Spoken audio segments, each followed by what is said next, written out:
প্যাকেটগুলো আসার সাথে সাথে বলেছিলাম না তোজুকে একটু দূরে রাখবা, তার কারণ দেখাচ্ছি। এই যে ঠিক কোন ফাঁকে এসেছে, বের করেছে, বারবার কি করছে, তোমরা একটু আড়াল হলেই ও ঠাকুর ঘরে চলে আসছে। এই যে ও কিন্তু মিষ্টি টিষ্টি কিচ্ছু খাবে না। এই যে ওর যে মিষ্টির প্যাকেট ছিঁড়তে এত ভালো লাগে আমি জানি না কেন। মিষ্টি চোর, মিষ্টির প্যাকেট চোর, মিষ্টি চোর তো না, মিষ্টির প্যাকেট। এটা বড় গপু, এটা বড় গপু, এটা বড় গপু। ওর মা সবসময় বলে আমার বড় ঠাকুর, এটা হচ্ছে বড় ঠাকুর। ওই বড় ঠাকুর তো আমায় একটা নাদু টাদু দে, নালু তালু দে, আমি খাই, একটু খাবো। এই যে তুমি তো খুব ভালোবাসো। আমি খুব ভালোবাসি, খুব ভালোবাসি। না ডাক্তার কাকুকে বললে ডাক্তার কাকুই হেসে দেয়, আমি আর কি করবো।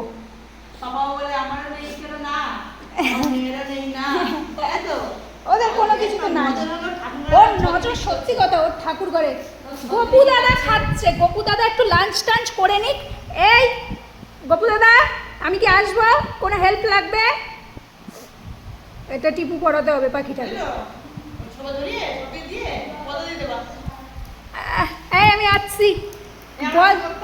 আমি কিছু করতে হবে বল, আমি হেল্প করে দেবো, বল সতীদি। নাই আমি এখানে কাগজগুলো কেটে কেটে ছিঁড়ে ছিঁড়ে টুকরো টুকরো করেছি, বল। তোজবাবু এই দিকের ব্যালকানিটাই যায়, আমি দেখিনি কোনোদিন এই ছোট ব্যালকানিটাই যেতে।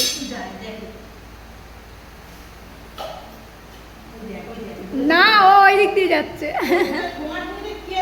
হ্যাঁ ওই ঠোঙাগুলোতে দেবে তোকে, পরে সব ঠোঙা তুই নিবি, আমরা কেউ নেবো না, আমরা কেউ এখন ছোট মানুষ। তোকে দেবে, আয়। ওর মা বলছে সব দেবো, ঠোঙাগুলো সব ছিঁড়বি, এখান থেকে শুরু করে দিচ্ছে। এনে আয়, মা দেবে, ঠোঙা দেবে, আয়। আমি ঠোঙা ছিঁড়ব মা, আমি ঠোঙা হব না মা, তুই দে ঠোঙাগুলো ছিঁড়ে ছিঁড়ে আমি নতুন করি, একটু দিয়ে। আমা বসো বসো, বলো বসো বসো মা। চোখ জ্বালা করছে দুয়াতে। তুমি এদিকে এসো তো মা, এদিকে এসো, এদিকে এসো মা, এখানে এখানে চলে আয়। মা নিচে চলে গেল। গপু দাদা এখন একটু খেয়ে নি, তুমি বসলে বসো। ধোয়া, হ্যাঁ সত্যি একা রয়েছে, যদি কোনো হেল্প টেল্প করতে লাগে তাই। বসো বসো, হ্যাঁ ওইখান দাঁড়াও আমি,